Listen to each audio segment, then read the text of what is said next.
చిన్ని విషయంలో చిన్ని కోరుకున్న విధంగానే ఒక ట్విస్ట్ అయితే జరిగింది. చిన్నిని సత్యం తీసుకొని వెళ్ళిపోతానంటాడు మరలా. ఇంక లాస్ట్ బస్సుంది వెళ్ళిపోదామనంటే చిన్ని కాళ్ళ ఏళ్ళ పడి బతిమలాడుకుంటుంది. ప్లీజ్ మావయ్య నేనిక్కడే ఉంటాను. 10 సంవత్సరాలు ఆ ఖైదీల మధ్యలో నేను ఒక అనాథలాగా పెరిగాను. అమ్మకి నాకు ఎవ్వరూ లేరు. మేమిద్దరం అనాథలే అనుకున్నాము. కానీ తండ్రి లాంటి నువ్వు, అమ్మలాంటి అత్తయ్య, స్నేహితుడులాంటి చందు, లోహిత మీరందరూ ఉన్నారని తెలిసిన తర్వాత మీరే నా ప్రపంచం అయిపోయారు. మిమ్మల్ని వదిలిపెట్టి వెళ్ళడం నా వల్ల కాదు మావయ్య. ప్లీజ్ మావయ్య బతిమిలాడుకుంటుందనమాట. అయితే కన్నీళ్లు పెట్టేసుకుంటాడు చిన్ని మాటలకి. అంత చిన్న పిల్ల తన మనసులో ఎంత బాధుందో అన్నట్టు అర్థం చేసుకొని, సరే ఇంకెక్కడికి తీసుకొని వెళ్ళను. ఇంకొకసారి ఇలాంటి తప్పు చేయను. చిన్నికి తను కోరుకున్న ప్రపంచాన్ని కానీ, తను కోరుకున్న మనుషుల్ని కానీ నేను దూరం చేయను అనుకుంటాడు. ఒక రాజు విషయంలో తప్ప. అయితే సరళకు మాత్రం నచ్చదు.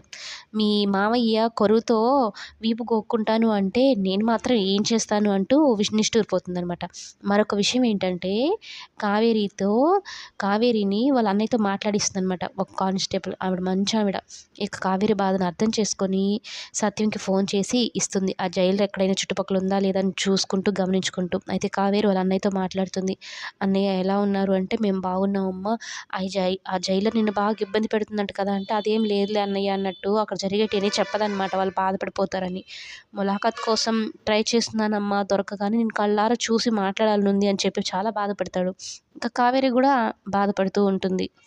మంచి సీరియల్ అండి. అన్న, చెల్లెల సెంటిమెంటు, ఒక మేనమామకి, మేనకోడలు, తండ్రి, కూతుర్ల సెంటిమెంట్ ఉన్న మంచి సీరియల్ అనమాట.